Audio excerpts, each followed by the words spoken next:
সেটা হচ্ছে যে তার জন্য হাদির জন্য দোয়া হয়েছে মসজিদে, মন্দিরে, গির্জায়।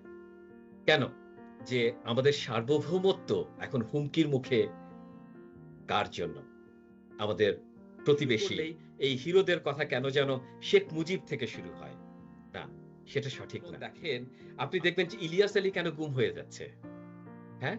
আপনি আপনি একটু মিলিয়ে দেখেন যে ইলিয়াস আলীর যে লং মার্চ গুলো ছিল যে লুক দিস ইস কারেক্ট। হ্যাঁ? সূর্য সেন তোমার হিরো, তিতুমির নয়। বলতে চায় তাহলে আপনি আপনি দেখুন শেখ আহমদুল্লাহর কথা ধরুন। মানুষের কাছে উনি কতটা জনপ্রিয়। উনি যখন আ বা বন্যার জন্যে আ ত্রাণের আবেদন জানান তখন কোটি, কোটি টাকা উনার মানে ফান্ডে জমা হয়ে যায়। কবিতার বইটির নাম হচ্ছে আ লাভাই লাল শাক, লাভাই লাল শাক পুবের আকাশ। আমি তো আ মানে ভাইয়া দেশে আসলে কিন্তু দেখা কইরেন। হ্যাঁ। বিসমিল্লাহির রহমানির রাহিম। আজ অত্যন্ত বেদনাবিধুর মন নিয়ে কথা বলছি। আপনারা সকলেই জানেন যে ইনকিলাব মঞ্চের মুখপাত্র জনাব শরীফ ওসমান হাদী শহীদ হয়েছেন। ১২ই ডিসেম্বর ২০২৫-এ তিনি তার নির্বাচনী এলাকায় নির্বাচনী প্রচারণা চালানোর সময় গুলিবিদ্ধ হন। এরপর বাংলাদেশ এবং সিঙ্গাপুরের হাসপাতালে চিকিৎসাধীন থাকার এক পর্যায়ে ১৬ই ডিসেম্বর ২০২৫-এ হাদী শাহাদাত বরণ করেন। ২০শে ডিসেম্বর ২০২৫-এ ঢাকার জাতীয় সংসদ চত্বরে তার জানাজা হয়। অনুমান করা হয় প্রায় ১৪ লাখ মানুষ তার জানাজায় শরিক হয়েছিল। জানাজা শেষে তাকে সমাহিত করা হয় ঢাকা বিশ্ববিদ্যালয়ের কেন্দ্রীয় মসজিদ প্রাঙ্গণে, যেখানে আমাদের জাতীয় কবি কাজী নজরুল ইসলামও শায়িত রয়েছেন। এটা অত্যন্ত হতাশাজনক ব্যাপার যে হাদীর খুনিকে এখনো গ্রেপ্তার করা সম্ভব হয়নি। হাদীর খুনিকে গ্রেফতার এবং হাদী হত্যার দ্রুত বিচারের দাবিতে ইতোমধ্যে হাদীর গড়া সংগঠন ইনকিলাব মঞ্চ ঢাকার শাহবাগ মোড়ে ধারাবাহিক আন্দোলন করে যাচ্ছে। আজ আমরা হাদী হত্যাকাণ্ডের প্রাসঙ্গিক সকল বিষয় নিয়ে আলোচনা করার জন্য এখানে উপস্থিত হয়েছি। অনুষ্ঠানটি সঞ্চালনা করছি কানাডার টরন্টো থেকে আমি ফরহাদ মোহাম্মদ মাসুম। আলোচনা করার জন্য আমাদের সঙ্গে যুক্ত হয়েছেন বিশ্বের বিভিন্ন প্রান্ত থেকে বিজ্ঞ আলোচকদের একটি প্যানেল। প্রথমেই আলোচকদের সঙ্গে পরিচিত হচ্ছি। ইরাকের ইরবিল থেকে আমাদের সঙ্গে যুক্ত হয়েছেন ডক্টর তাইমুর শরীফ। তিনি সেখানকার বিশ্ববিদ্যালয়ে অধ্যাপনা করছেন। পাশাপাশি তিনি একজন রাজনৈতিক বিশ্লেষক। আমাদের সঙ্গে রয়েছেন অস্ট্রেলিয়ার সিডনি থেকে জনাব শিবলি সোহায়েল। তিনি একজন বিশ্ববিদ্যালয়ের অধ্যাপক। পাশাপাশি তিনি একজন রাজনৈতিক বিশ্লেষক, মানবাধিকার কর্মী এবং গবেষণা প্রতিষ্ঠান সাউথ এশিয়ান পলিসি ইনিশিয়েটিভের নির্বাহী পরিচালক। আমাদের সঙ্গে যুক্ত হয়েছেন কানাডার টরন্টো থেকে জনাব সরকার সাদিকুর জাহান। তিনি একজন সিনিয়র ব্যাংকার, পাশাপাশি তিনি একজন নাট্যকার, গল্পকার এবং রাজনৈতিক বিশ্লেষক। সম্মানিত আলোচকবৃন্দ, আপনাদের সবাইকে আজকের অনুষ্ঠানে অংশ নেওয়ার জন্য স্বাগত জানাচ্ছি। প্রথমে বিশ্ব মানচিত্রের পূর্ব দিক থেকে শুরু করি, ক্রমান্বয়ে আমরা হয়তো পশ্চিমে ফিরব। আমি আগেই বলেছি অস্ট্রেলিয়ার সিডনি থেকে আমাদের সঙ্গে যুক্ত হয়েছেন শিবলি ভাই। শিবলি ভাই, আমরা জানি শহীদ হাদীর সঙ্গে আপনার ব্যক্তিগত পরিচয় দীর্ঘদিনের। সেই আলোকে আপনার কাছ থেকে আমরা জানতে চাই, হাদী নিশ্চয়ই তার বিভিন্ন কার্যক্রম করে যাচ্ছিলেন অনেক বছর যাবৎ। কিন্তু আমরা যারা সাধারণ মানুষ, তাদের কাছে তিনি পরিচিতি পেয়েছেন সেটি বোধহয় বেশিদিন হবে না। কিন্তু এই অল্প দিনের মধ্যে তিনি সাধারণ মানুষের কাছে যে ব্যাপক জনপ্রিয় হয়ে উঠলেন, আমি কিছুক্ষণ আগে বলছিলাম তার জানাজায় প্রায় ১৪ লক্ষ মানুষের সমাগম হয়েছিল। তো আমার প্রশ্ন, এই যে অল্প সময়ের মধ্যে হাদীর ব্যাপক জনপ্রিয়তা, আ এর মূল ব্যাপারটি কি? হাদী কোন ব্যাপারে বা হাদী কোন গুণাবলীর জন্য অতি অল্প সময়ের মধ্যে এতটা জনপ্রিয় হয়ে উঠলেন? শিবলি ভাই, আপনি যদি একটু বলেন। জি, অনেক, অনেক ধন্যবাদ জনাব ফরহাদ মাসুম এবং আমাকে আজকে আপনাদের এই প্রোগ্রামে আমন্ত্রণ জানাবার জন্য অসংখ্য ধন্যবাদ এবং সবাইকে সালাম জানাচ্ছি। আসলে গত কয়েকদিন আগেও আমি ঠিক বুঝতে পারছিলাম না যে আমি আপনার এই প্রোগ্রামে হাদিকে নিয়ে আলোচনা করা আমার পক্ষে সম্ভব হবে কিনা। আমি আ মানে বেশ আ অনেকটাই ইমোশনাল ছিলাম। আমি এতটাই ইমোশনাল ছিলাম সম্ভবত গত বছর আমার আ আ আম্মা আম্মার মৃত্যুর পর আমি এতটা ইমোশনাল হয়ে পড়েছিলাম এবং তারপর হাদির মৃত্যুতে। আপনি আ আ যেটা উল্লেখ করেছেন এটা সঠিক যে খুব কম সময়ের মধ্যে এত বিপুল জনপ্রিয়তা এবং এটা কি স্বতঃস্ফূর্ততা নাকি আ বর্তমান রাজনৈতিক সংকটে এবং শূন্যতার তাকে সামনে নিয়ে এসেছে। আসলে দুটোই সঠিক। কিন্তু এখানে একটি কথা আমি উল্লেখ করতে চাই। আমি আরেকটু পেছন দিকে ফিরে যেয়ে যে হাদি কিন্তু একেবারেই অপরিচিত মানুষ ছিলেন না। আমরা যারা ফ্যাসিবাদ বিরোধী আন্দোলনে গত ১৫ বছর মাঠে ছিলাম, দেশে বিদেশে তাদের সবার কাছেই হাদি কিন্তু পরিচিত ছিলেন। হাদি আমাদের সঙ্গে যোগাযোগ করতেন। উনার নাম ছিল তখন আমরা চিনতাম তাকে সীমান্ত শরীফ নামে, কবি সীমান্ত শরীফ। উনি কবিতা লিখতেন এবং আজকে যদি সময় হয়, সময় অ্যালাও করে আমি তার কয়েকটা লাইন আমি আপনাদেরকে শোনাতে পারি। কি অদ্ভুত, কি বিপ্লবী আ তার ফ্যাসিবাদের বিরুদ্ধে কবিতাগুলো কি শক্তিশালী ছিল এবং কতটা আনকনভেনশনাল ছিল। এবং এটা আপনি আমাকে জিজ্ঞেস করেছেন তার এই জনপ্রিয়তার কারণ। এই আনকনভেনশনাল যেই জিনিসগুলো চলছে তার থেকে সে বাইরে যেয়ে একটা বিষয়কে দেখতে পারত। এটা ছিল তার অনন্য বৈশিষ্ট্য। আরেকটি অনন্য বৈশিষ্ট্য সে কেন আমাদের কাছে পরিচিত ছিল? অনেক অসংখ্য অ্যাক্টিভিস্ট তো আমাদের সাথে ফেসবুকে বন্ধু ছিল, তাই না? কিন্তু তার একটা গুণ যে ছিল, সে প্রত্যেকের সাথে মিশতে পারতেন, প্রত্যেককে মেসেজ করতে পারতেন, প্রত্যেককে বার্তা পাঠাতে পারতেন, প্রত্যেকের সাথে যে সহজ সাবলীলভাবে কমিউনিকেট করতে পারতেন, এটা একটা অসাধারণ। উনি সেই মাহমুদুর রহমান সাহেবের আ আ থেকে সেই লেভেলের একজন মানুষের থেকে শুরু করে একজন চাওয়ালার সঙ্গে উনি কমিউনিকেট করতে পারতেন। তার বই বের হওয়ার পরে সে মেসেজ পাঠাচ্ছে, "ভাইয়া আমার বই তো বের হইছে। আপনারে তো একটা গিফট করা লাগবে। তো কেমনে পাঠাবো বলেন?" এই সহজ স্বাভাবিক তার ল্যাঙ্গুয়েজ, হ্যাঁ? "ভাইয়া দেশে আসলে কিন্তু"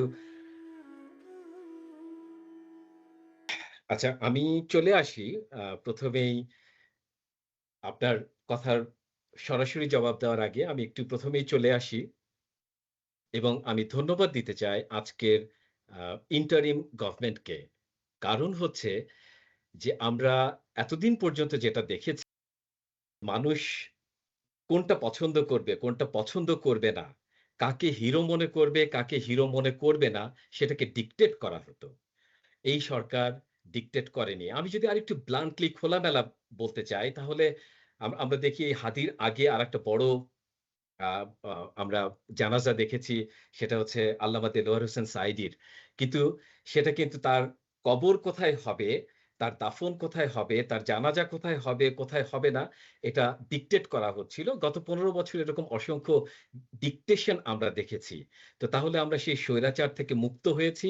আমাদেরকে কেউ বলছে না, কেউ ভাবতে বলছে না যে, "দেখো এ কিন্তু হিরো, এটা সঠিক, ওটা সঠিক নয়।" তো এই ডিক্টেটরশিপ থেকে বের হয়ে আসার জন্য অবশ্যই আমরা যে পরিবর্তনের আকাঙ্ক্ষা করেছিলাম, সেই পরিবর্তন দেখতে পেয়েছি। মানুষ স্বতঃস্ফূর্তভাবে জানাজায় অংশগ্রহণ করতে পেরেছে। এইজন্য ইন্টারিম গভর্নমেন্টকে এবং প্রশাসনকে আমরা অবশ্যই ধন্যবাদ দেব। এখানে আরেকটা কথা বলব, জানাজার প্রসঙ্গটা যেহেতু আপনি এনেছেন যে অসংখ্য লোক, এক্ষেত্রে আমি ইমাম ইবনে হাম্বল রহমতুল্লাহ আলাইহের একটি কথা উল্লেখ করতে পারি।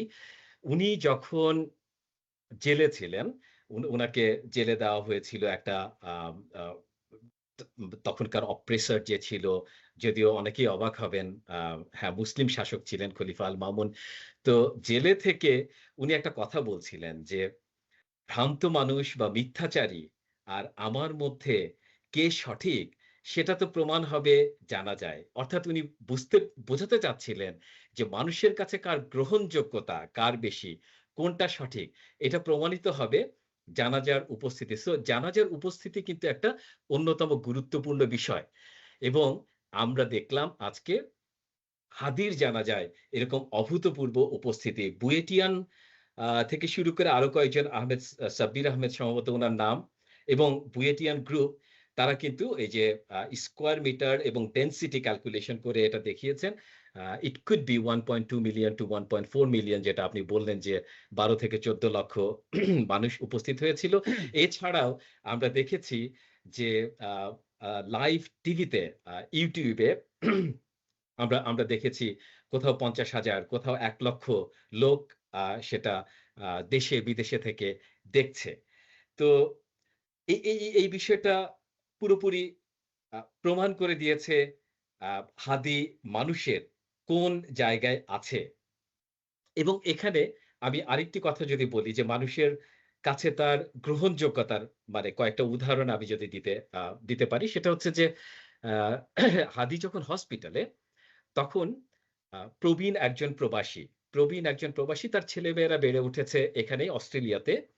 আ আ চমৎকার মানুষ হয়েছে। প্রত্যেকেরই ভালো, ভালো ক্যারিয়ার আছে। উনার নিজেরও একটা ভালো ক্যারিয়ার আছে এখানে। কিন্তু উনি ছলো চোখে বলছিলেন যে, "আমার যদি হাদির মতো একটা সন্তান হতো।" এরপর আরেকটা জিনিস দেখুন, এই অস্ট্রেলিয়ার প্রবাসী একজন শিল্পী এবং অ্যাক্টিভিস্ট আমাদের সাথে গত ১৫ বছর আ যিনি আন্দোলনে ছিলেন, হাদির কবিতা আবৃত্তি করেছেন, হাদির লেখা গান গেয়েছেন। আ উনি তিনি কিন্তু আ আ মানে মৃত্যুর খবর পেয়ে এখান থেকে আ দ্রুত টিকেট কেটে উড়ে চলে গেছেন। এতটা পথ পাড়ি দিয়ে শুধুমাত্র জানাজায় অংশগ্রহণ করবার জন্য। আমি যদি আরেকটু আগে চলে যাই, মানে এটা এমন না যে মানে তার গুলি করার কারণে উনি জনপ্রিয় হয়ে উঠেছেন। না, ব্যাপারটা একেবারে মোটেই এরকম নাই যে হঠাৎ করে কারণ অনেক সময় হয় যে একজন একটা অ্যাক্সিডেন্টে পড়েছেন তখন আমরা সবাই নাম জানতে পারলাম না। বিষয়টা এরকম মোটেই না। আমি আপনাকে বলছি যে আমার প্রবাসী মামা আ তার আ পুরো আ জীবনই উনি আসলে প্রবাসে কাটিয়েছেন। উনি এখন লন্ডনে আছেন, একজন সার্জন। আ বাংলাদেশের রাজনীতি সম্পর্কে খুব কমই উনি খোঁজ খবর রাখেন। উনি দেখি একদিন আমাকে আ টেক্সট পাঠালো যে, "এই ছেলেটা কে? he speaks so eloquently, so nicely." আমার ওয়াইফ আমাকে একদিন দেখাচ্ছে আম স্বাভাবিকভাবেই সে এই রাজনীতির এই বিষয়গুলো খুব একটা পছন্দ করে না এবং এ এ এটা এটা তাকে অনেকটাই স্ট্রেসফুল করে দেয়। এমনকি আমার এক্টিভিটিস ও সে অনেকটাই আ আ মানে এটাকে অপছন্দ করে। কারণ হচ্ছে যে এর মধ্যে যেই আ আ কি বলবো? যেই স্ট্রেস আছে, যেই কাদা ছোড়াছুড়ি আছে, এটা অবশ্যই পছন্দ করে না। সেও সেদিন আমাকে আ রাতে দেখাচ্ছে যে, "এই ছেলেটা কে? তুমি চেনো কিনা?" আ খুব সুন্দর কিন্তু বলে। আমাদেরকে বুঝতে হবে যে এই মানুষগুলো প্রবাসে থেকেও কেন এই কথাগুলো বলছে? কারণ এই মানুষগুলো খুঁজে পাচ্ছে তাদের যে আকাঙ্খা, তারা যেই দেশ দেখতে চায়, তারা যেই কথাগুলো বলতে চায়, সেই কথাগুলোই তাদের আকাঙ্খাগুলো হাদির কণ্ঠে প্রকাশিত হচ্ছে। মানে এখন আরেকটা পর্যায়ে আসি যে কেন হাদি? কেন হাদি এটা বলার পর আমি কয়েকটা পয়েন্ট আ এখানে বলব যে হাদি কি করে এই জনপ্রিয়তায় আসলো? আমি কয়েকটা পয়েন্ট বলেছি অলরেডি এবং আরো কয়েকটা পয়েন্ট বলব। তো কেন হাদি এই জিনিসটা আমাদের জন্য বোঝা অত্যন্ত প্রয়োজন।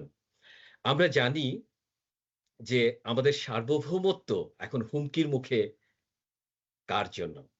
আমাদের প্রতিবেশী আমি আমি যদি ব্লান্টলি বলি ভারতের কথাই বলি এবং এই ভারতের বিরুদ্ধেই সে অকপটে কথা বলেছিল হাদি। শুধু হাদিই না। আমরা যদি জিয়াউর রহমানের আ বক্তব্যগুলো দেখি, তার আদর্শগুলো দেখি, তার কথাগুলো দেখি, উনি সবসময় দুটো শত্রুর কথা বলতেন। উনি সবসময় এবং এটা আমি কোন পলিটিক্যাল রেটরিক বলছি না। আমি আ একজন একাডেমিক হিসেবে একাডেমিক জার্নাল আর্টিকেল মার্কাস ফ্রান্ডার লেখা থেকে বলছি যে উনি সবসময় দুটো শত্রুর কথা বলতেন। একজন হচ্ছে বাকশালী এবং তার বিদেশি মদদদাতা। উনি সরাসরি ভারত শব্দটা ব্যবহার করতেন না। কিন্তু উনি ভারতের হেজেমনি সম্পর্কে ছাত্রদেরকেও বহুবার উনি তার বহু বক্তৃতায়, বহু কথায় ইনি উল্লেখ করেছেন যে, "আমি হয়তো সেদিন থাকব না। কিন্তু আমাদের দেশের সার্বভৌমত্ব, আমাদের দেশের সম্পদ, আমাদের স্বাতন্ত্র্য হুমকির মুখে পড়বে এবং তোমরা দেখে রেখো।" এবং কেন পড়বে উনি ইঙ্গিতে বলে যেতেন। উনি খুবই ডিসেন্ট একজন মানুষ ছিলেন। উনি কখনোই বলতেন না। তো আমরা দেখি যে এই যে দুটো শত্রু আমাদের, এই আ শত্রুকে তো আমরা চিনতে পেরেছি। ভালো কথা। এখন বন্ধু চিনতে যেয়ে হয়তো অনেক সময় ভুল করে ফেলি। আমরা দেখি আমাদের মধ্যে কাদা ছোড়াছুড়ি, দলাদলি ইত্যাদি, ইত্যাদি আমরা সংশয়ে থাকি, সন্দিহান হয়ে পড়ি। কিন্তু শত্রু কিন্তু তাদের জন্য সবচাইতে কার্যকরী কে? তাদের জন্য সবচাইতে ক্ষতিকর কে? তাকে চিনতে কিন্তু শত্রু কখনো ভুল করে না। এবং তারা হাদীকে ঠিক এই কারণেই টার্গেট করেছে। এটা আমাদেরকে বুঝতে হবে। শুধু সেটাই না, এই শত্রুরা আপনি যদি গত ১৫ বছরের ফ্যাসিবাদ বিরোধী আন্দোলন দেখেন, আপনি দেখবেন যে ইলিয়াস আলী কেন গুম হয়ে যাচ্ছে। হ্যাঁ? আপনি আপনি একটু মিলিয়ে দেখেন যে ইলিয়াস আলীর যে লং মার্চ গুলো, তার আগের যে মানে লং মার্চ গুলো আ আ আপনার টিপাইমুখ বাঁধের বিরুদ্ধে, সে গুম হয়ে যেতে হচ্ছে তাকে। আপনি দেখুন মাহমুদুর রহমানের উপর আক্রমণ, আপনি দেখুন আবুল আসাদের উপর আক্রমণ, অথবা আপনি দেখুন ব্রিগেডিয়ার আজমের গুম হয়ে যাওয়া, অথবা আরমানের গুম হয়ে যাওয়া, অথবা সোহেলের গুম হয়ে যাওয়া। আপনি দেখতে পাবেন। হ্যাঁ? এই জিনিসগুলো মিলালেই দেখতে পাবেন যে তারা ঠিক ভালো মতো জানে যে তাদের জন্য হুমকি কারা? তো এই জিনিসটা আমাদের জন্য বোঝা খুব দরকার এবং আ কোন এক স্কলার এটা বলেছিলেন যে, "তুমি যদি তোমার বন্ধু চিনতে না পারো, তাহলে শত্রুর তীর কার দিকে লক্ষ্য করে রাখা, সেই দিকে তুমি তাকাও। তাহলে তুমি তোমার বন্ধু চিনতে পারবে।" সো এই কথার পরেই আমি তাহলে একটু আ ফিরে আসি যে, আমি আগেই বলেছি হাদী হঠাৎ করেই আসেনি। হাদীর আম কবিতার কথাও বলেছি। আমি আপনারা জানেন কিনা যে হাদির কবিতার বই আ বেরিয়েছে। একটি কবিতার বই বেরিয়েছে এবং কবিতার বইটির নাম হচ্ছে আ 'লাভাই লাল শাক, লাভাই লাল শাক পুবের আকাশ।' আমি ১ম এ দেখলাম আরে মানে কি উইয়ার্ড একটা নেম। হ্যাঁ, কি উইয়ার্ড একটা নেম। তারপরে দেখলাম না it's not weird actually. It's very unconventional একটা নেম। আরেকটু গভীরে যেয়ে আমি দেখলাম যে আরে সে কি বলতে চাচ্ছে? আমি যেটা বুঝলাম আপনারা হয়তো বিভিন্ন জন বিভিন্নভাবে বুঝবেন এটাই কবিতা। লাভায় লাল শাক। আমাদের জনগণ লাল শাক যে একটা উত্তপ্ত লাভার মধ্যে রয়েছে, কিন্তু সেখানেও রয়েছে একটা পুবের আকাশ। কি চমৎকার তার ভাবনা। তো এই হাদি আপনার প্রশ্ন যে কেন সে এত জনপ্রিয় হয়ে উঠল? আমরা দেখতে পাচ্ছি যে একজন চা ওয়ালা তার নির্বাচনী প্রচারণার সময় জোর করে আ তার পকেটে টাকা গুঁজে দিচ্ছে। চা-ওয়ালার ইনকাম কত? চা-ওয়ালার ইনকাম তো খুব বেশি না। সেও উজাড় করে তাকে টাকা তুলে দিচ্ছে। কেন? কারণ হাদি চাঁদাবাজির রাজনীতি করেনি। তাই মানুষ তাকে ভালোবেসেছে। মানুষ এই চাঁদাবাজ, এই দুর্নীতিবাজ থেকে মুক্তি চায়। তারা হাদির মধ্যে সেই সততা খুঁজে পেয়েছে। তাদের সেই সন্তানকে খুঁজে পেয়েছে। তাদের মতো একটা মানুষকে খুঁজে পেয়েছে। আরেকটা ইম্পোর্টেন্ট কথা হচ্ছে যে এই দেশের যেই মানুষগুলো ধর্মীয় মূল্যবোধকে ধারণ করে আপনি খেয়াল করে দেখবেন, তাদেরকে মার্জিনালাইজড করে রাখা হয়েছিল। বহু বছর শুধুমাত্র গত ১৫ বছর না। যেই এলিট রুলিং ক্লাস বলে আমরা যাদেরকে চিনি, তাদের মধ্যে আপনি কখনোই দেখবেন না আ এই যে আমি আরেকটু খোলাখুলি যদি আলাপ করি, মানে অনেক সময় হয়ে যায় কি আমরা একাডেমিক মানুষ আলাপ করতে যেয়ে অনেকটা রাগ-ঢাক করে বলি, হাদির মতো এত অকপটে বলি না। তো একটু যদি খোলাখুলি বলতে চাই তাহলে আপনি আপনি দেখুন আ শেখ আহমদুল্লাহর কথা ধরুন। মানুষের কাছে উনি কতটা জনপ্রিয়। উনি যখন আ বা বন্যার জন্যে আ আ ত্রাণের আবেদন জানান তখন কোটি টাকা উনার মানে ফান্ডে জমা হয়ে যায়। মানুষ উনাকে এতটাই বিশ্বাস করে। কিন্তু আপনি যখন দেখবেন রাষ্ট্র পরিচালনায় যখন মতামত নেওয়া হবে অথবা রাষ্ট্রের নীতি নির্ধারণ করা হবে, তখন আহমেদুল্লাহরা সেখানে নেই। হ্যাঁ? তাদের কাজ হচ্ছে শুধুমাত্র ওই বন্যায় ত্রাণ বিতরণ বা এই জাতীয় কিছু কাজে। অর্থাৎ দেশের একটা বিগ স্টেক হোল্ডার্স কে আপনি এলিয়েনেটেড করে রেখেছেন। এটা সবসময় এটা চলে আসছে। হ্যাঁ, এটা নিয়ে বিস্তারিত আলাপ হতে পারে একটা আ আ মানে কেন হচ্ছে এটা? কিন্তু আমি এখন ওই আলাপে না যেয়ে বলতে চাচ্ছি যে এই যে মার্জিনালাইজড জনগোষ্ঠী, এই ভয়েসলেস জনগোষ্ঠীর ভয়েস হয়ে উঠেছিল হাদি। এটা একটা অন্যতম কারণ। হাদির এই দ্রুত জনপ্রিয়তার। তারপর আমরা যদি আরেকটু দেখি, ৩য় স্বাধীনতার পর মানুষের আকাঙ্ক্ষা কি ছিল? আপনার আমার আকাঙ্ক্ষা কি ছিল? মূলত আমরা ২ টো দিক দেখছিলাম। একটা হচ্ছে protecting our sovereignty from Indian hegemony, number 1. Number 2, no more fascism, right? এরপর ৩ নাম্বার যদি বলতে চাই যে আমরা একটা নিউ পলিটিক্যাল কালচার চাচ্ছিলাম। যে আবার সেই মাসল পাওয়ার, হ্যাঁ? আবার সেই গোলাগুলি, হানাহানি, হ্যাঁ? আবার সেই আ অ মানে হাতাহাতি, ধাওয়া পাল্টা ধাওয়া, এই রাজনীতি আমরা চাচ্ছিলাম না। আবার সেই চাঁদাবাজি, আবার সেই দুর্নীতি, আমরা এটা চাচ্ছিলাম না। একটা নিউ পলিটিক্যাল কালচার চাচ্ছিলাম। আপনি একটু খেয়াল করে দেখেন, সেই নিউ পলিটিক্যাল কালচারের ইঙ্গিত, সেই ফ্যাসিজমকে রুখে দেওয়ার ইঙ্গিত, সেই ইন্ডিয়ান হেজেমনিকে রুখে দেওয়ার ইঙ্গিত হাদি কি দিয়েছিল কিনা? তাহলে হাদি কেন জনপ্রিয় হবে না আপনার কাছে? হাদি কেন মানুষের কাছে যাবে না? আপনি আপনি আমাকে বলুন। তার আমি আমি যদি পরের পয়েন্টে যাই, আমি দেখতে পাই যে তার অ্যাক্টিভিজম ছিল মানুষের বাংলাদেশের মানুষের মূল্যবোধকে ধারণ করে। একটা দেশের মানুষের যে নরমস, যে ভ্যালুস, যে মূল্যবোধ থাকে, সেটাকে অনেক সময় আমরা ইগনোর করি এবং তাদেরকে আমরা বোঝানোর চেষ্টা করি যে দেখো, অমুক আদর্শ, অমুক আইডিওলজি ওটা কিন্তু ভালো। ওটা ওয়েস্টের লালন-পালন করা হয়। আসো ওটাকে ফলো করো। আমি যদি আরেকটু খোলাখুলি বলি, আপনি বামদের রাজনীতি দেখুন। আপনি বামদের রাজনীতি দেখুন। তারা এই দেশের মানুষের মূল্যবোধকে, এই দেশের মানুষের নরমস কে, ভ্যালুস কে কখনোই ধারণ করেনি। এবং এই কারণেই আপনি দেখবেন যে বাম রাজনীতির একটা বিশাল ধারা আপনি আ খেয়াল করলেই দেখতে পাবেন যে চীন, মস্কোর যখন সমস্যা হয়ে যায় তাদের দলের মধ্যে বিভক্তি তৈরি হয়ে যায়। চীনপন্থী, মস্কোপন্থী, হ্যাঁ? আ আপনি দেখবেন যে কলকাতায় যদি কোন সমস্যার সৃষ্টি হয় ওদের দলের মধ্যে বিভেদ তৈরি হয়। তারা এই দেশের মানুষের রাজনীতি করছে না তাই এবং তারা রিফ্লেক্ট করে বুঝতেও পারছে না যে তারা এই দেশের মানুষের রাজনীতি করে না।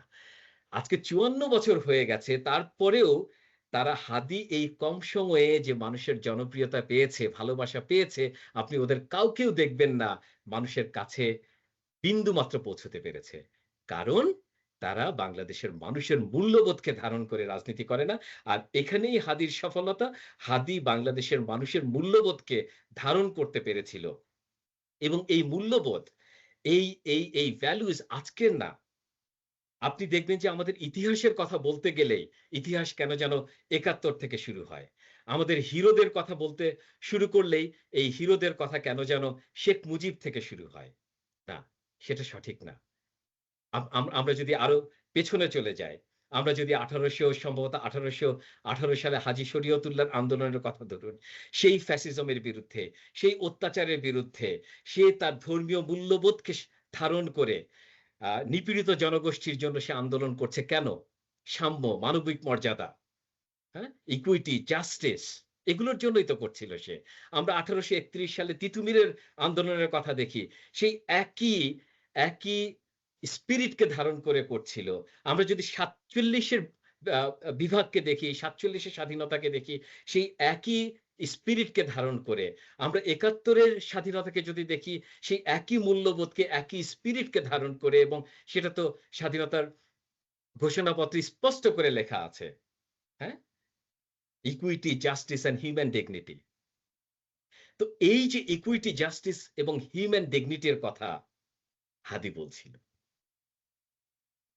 আমরা যদি আরেকটু সামনে যাই, তাহলে আমরা দেখতে পাই যে হাদি আপনি আপনি আপনার কথায় উল্লেখ করেছেন।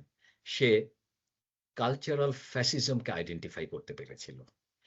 আমরা সবাই যখন পলিটিক্যাল ফ্যাসিস্টের বিরুদ্ধে লড়ছি, আমরা যখন আত্মতৃপ্তিতে ভুগছি, পলিটিক্যাল ফ্যাসিস্ট শেখ হাসিনাকে অপসারণের মাধ্যমে উৎসব করছি, তখন আরেকটা জিনিস আমরা ভুলে যাচ্ছি যে এখানে দীর্ঘ অসংখ্য বছর ধরে যে কালচারাল ফ্যাসিজম যে বয়ান তৈরি করেছিল, এই যে আমি আজকে হাজী শরীয়তুল্লাহর মূল্যবোধের কথা বললাম, আমি তিতুমীরের মূল্যবোধের কথা বললাম, আমি ৪৭ এর মূল্যবোধের কথা বললাম, ৭১ এর মূল্যবোধের কথা বললাম। এই সবগুলোকে তারা ভুলিয়ে দিয়ে আমাদেরকে একটা ভিন্ন মূল্যবোধ আমাদেরকে বলার ডিক্টেট করার চেষ্টা করছিল যে, "লুক দিস ইস কারেক্ট।" হ্যাঁ? সূর্য সেন তোমার হিরো, তিতুমীর নয়। তিতুমীর সন্ত্রাসী, সূর্য সেন হিরো। এই যে বোঝানোর চেষ্টা করছিল, এই কালচারাল ফ্যাসিজমকে সে আইডেন্টিফাই করতে পেরেছিল। তার লড়াই ছিল এই কালচারাল ফ্যাসিজমের বিরুদ্ধে এবং বাংলাদেশের মানুষ তাই তাকে ভালোবেসেছিল। কারণ এতদিন সেই না বলা কথাটা, না বুঝতে পারা কথাটা, তারা তখন বুঝতে পেরেছিল যে হ্যাঁ, এই তো এ আমাদের কথাটা বুঝতে পারছে। আমরা যদি আরেকটু সামনে যাই তাহলে দেখতে পাই যে এই যে দেখেন ভাই আপনি, আমি, আমরা প্রত্যেকেই কথা বলার সময় কত রাগ-ঢাক করে কথা বলি ব্যক্তিগতভাবে। আমরা আম আমি আমি যদি এখনই আপনি আ কোন দল সম্পর্কে কথা বলতে চান, আমি সাথে একটু আ মানে রিজার্ভড হয়ে যাব। যে ও আচ্ছা বিএনপির ভাইরা তো আমার সহযোদ্ধা ছিল। ও জামাতের ভাইরা তো আমার সহযোদ্ধা ছিল। ও এনসিপির ভাইয়েরা তো আমার সহযোদ্ধা ছিল। গত ১৫ বছর ধরে লড়াই করেছি একসাথে। এখন আমি তাদের সমালোচনা করতে গেলে একটু রেখে ঢেকে করতে হবে। অকপটে তারা যখন যেখানে সীমা লঙ্ঘন করছে, এই কথাটা সম্ভবত আমি স্পষ্টভাবে বলতে পারছি না। কিন্তু হাদির মধ্যে এই সমস্যা ছিল না। আমরা যখন দেখছি যে বিএনপি, জামাত সহ এ আব এমনকি আমাদের নতুন দল এনসিপিও এই ইন্ডিয়ান হেজেমনিকে নিয়ে বিন্দুমাত্র একটা কথাও বলতে পারছে না। কারণ তারা তারা ভাবছে যে আমরা যদি ক্ষমতায় যাই, ক্ষমতায় যেতে হলে একটা ব্যালেন্স রেখে চলতে হবে ইত্যাদি। আপনি হাদিকে দেখুন, হাদির এই সমস্যা নেই। হাদি মানুষের মনের কথা বলছিল। মানুষ যা চায়, এই দেশের মানুষের যে ডিমান্ড, সেই ডিমান্ডকে সে অকপটে তুলে ধরছিল এবং আনফিল্টার্ড, আনসেন্সরড এবং আমরা যে সেলফ সেন্সর করি, এই যে বললাম যে আমরা অনেক কিছু ব্যালেন্স রেখে কথা বলার চেষ্টা করি। এই সেন্সর তার কথার মধ্যে ছিল না। তারপর আমরা তো বলেছি আরেকটা কথা সেটা হচ্ছে সততা। মানুষ তার মধ্যে সততা খুঁজে পেয়েছিল। এবং এই মুহূর্তে আমি যদি বলি ভাই বাংলাদেশের সবচাইতে বড় জিনিস যদি আপনি বাংলাদেশের মানুষকে বলেন যে তুমি কি চাও? আপনি তাকে বিশাল আইডিওলজি এনে এ বে এনে দেবেন সামনে। বিশাল ফিলসফি এনে দিবেন সামনে। সবকিছুর বাইরে সে বলবে, "ভাই, কোন ফিলসফি কাজ করবে না। কোন মডেল কাজ করবে না। তুমি শুধুমাত্র আমাকে কিছু সৎ মানুষ দাও।" এই সৎ মানুষ ছাড়া যত ফিলসফি তুমি নিয়ে আসো, যত আইডিওলজি তুমি নিয়ে আসো, সেগুলো হচ্ছে একেকটা ফুটো বালতির মতো। ফুটো বালতিতে পানি রাখলে সেই পানি কখনোই ধরে রাখা সম্ভব না। তাই আমাকে একটা বালতি দাও, যেই বালতিটা ধারণ করতে পারে পানিকে। সেটাই হচ্ছে একটা সৎ মানুষ।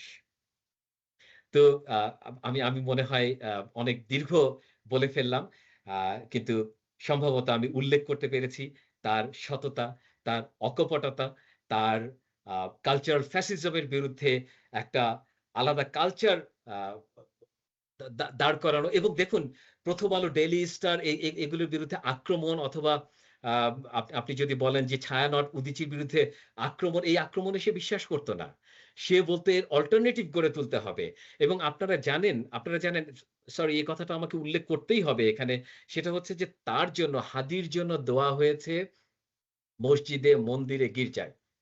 কেন?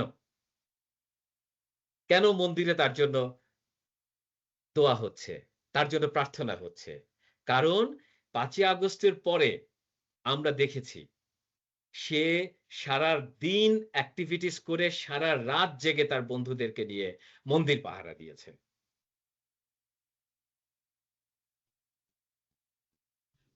সো এটাই আমার এই পর্বের কথা আরকি। অনেক, অনেক ধন্যবাদ। আমি মনে হয় অনেক সময় নিয়ে নিলাম। শিবলি ভাইকে অজস্র ধন্যবাদ।